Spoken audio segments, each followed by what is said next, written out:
How much have you looked at last year's tape just in terms of what you personally were able to do to Florida State? I watch it. I watch it a lot. Going out there, just to get a grasp of how they played us last year. But we're night and day better on what we were last year at this time. Going back at watching the tape, it's kind of heartbreaking. Disheartening going out there and seeing how many plays we left out there, how we could have really adjusted and played better. But that's what you learn from it. Now we're going in more prepared.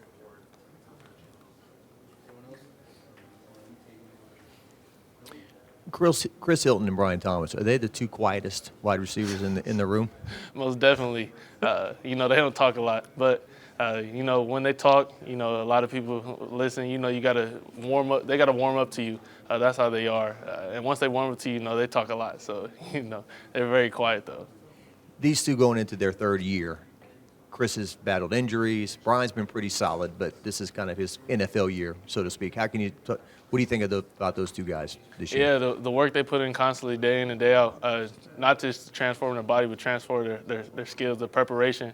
How they came in as freshmen and how they are now as juniors, it's night and day from what I was told. Going out there and those guys are really just putting in that work, and they want to get better. They want to help the team win, and they want to accomplish goals, the team goals and their individual goals also. Curious about your thoughts about Will Campbell getting the number 7 for this team. It's great. It's an honor that Will got that. I'm proud of him. He worked for it, especially being from Louisiana. He grew up watching those type of guys to be number 7. He's a playmaker also. He might be a big guy, but he's a playmaker.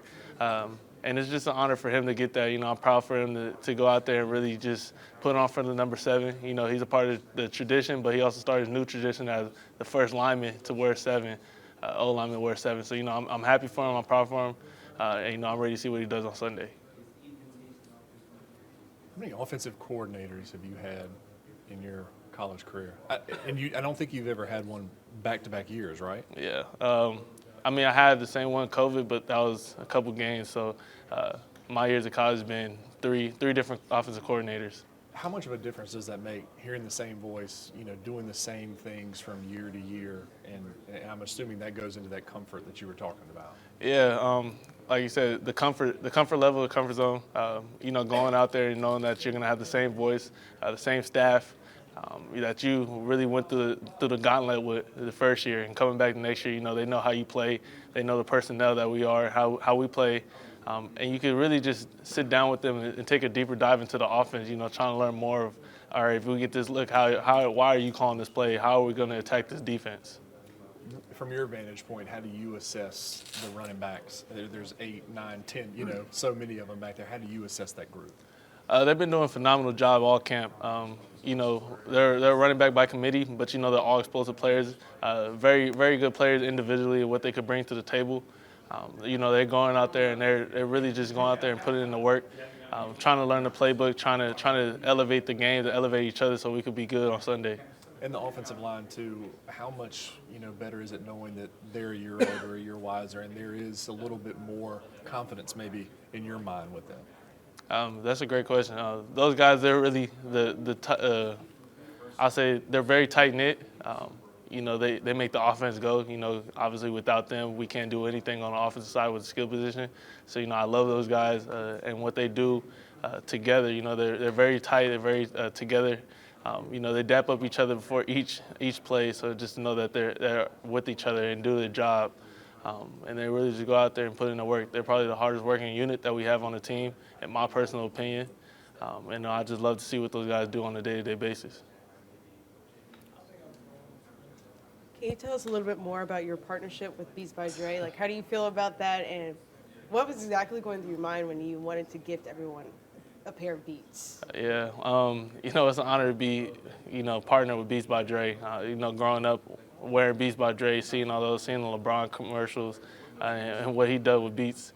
So when I got the opportunity to do that, I didn't want to just shed the light on myself. I want to get back to my team because of the hard work that we put in together. It's not all about me, because without them, I wouldn't be in this position. Mason Taylor obviously is a weapon. What's he gotten better at? I mean, how much progress has he shown in your eyes? Yeah, Mason, he's a very intellectual football player. His IQ is high. Being able to go out there and read defenses, read the zones, knowing what I'm seeing, what he's seeing, knowing the coverage, and really taking a deeper dive and taking that next level, the next step. You know, coming as a true freshman last year, he's really trying to still find his feet of college football now. He had a whole off season to really.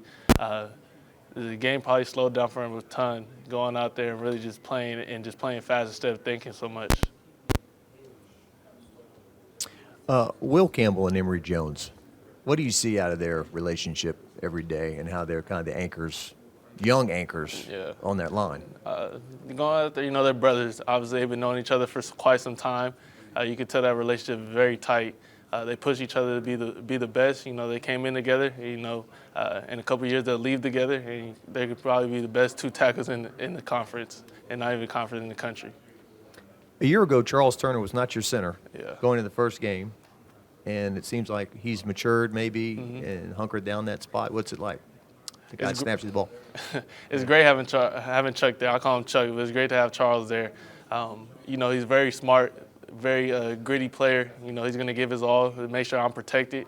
He's going to communicate at a very high level. So it's great just to know you have another, in a sense, another quarterback out there to see the same thing that you see with the fronts and the defenses and the pressures. What Coach Kelly's been preaching to you guys? Last year, you kind of saw the success. Now, that helps you believe a little bit more that, hey, we're going to take the next step if we continue to listen to what he tells us? Most definitely. You know, he's been doing it at a high level for quite some time. Going out there and really just producing very great teams that he was coaching at Notre Dame. So, you know, coming here with what he brings to the table with the traits and everything, plus the talent, you know, if we stay disciplined and stay the course, you know, I feel like sky's the limit for this team. We have two more for Jayden. Anyone's got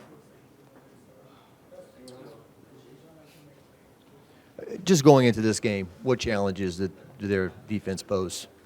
The experience together, you know, they played together last year. You know, they're buying some new transfers, but their front seven, you know, they can get after the quarterback. They can wreak havoc going out there and really just playing that game. So, you know, we always got to be on high alert for the different pressures that they bring and their athleticism on the edges. You know, they can come out there and they can really cause havoc. You know, if we don't handle the pressure right, if I don't make the right calls or I don't get the ball out, you know, taking negative plays, you know, they feast on negative plays. So once they get you in third or second long situation, you know, they're coming after you. And just they've harped on you throw the ball down the field, right? But if you run, you can run for 30, 40 yards. So how do you strike the balance there between, you know, continuing to be dangerous as a runner as well? I mean, I wouldn't change my game, but, you know, if I have opportunities on the outside, just take them. You know, if the defense gives me opportunity, they want to play soft and give me opportunity to run, you know, I'm still going to be the same player I am. I'm never going to change just because that's something they ask me to, you know, at the end of the game. At the end of the day, the name of the game is winning. You know, we want to win. So whatever I can do to contribute to help the team win, you know, I'm going to do that.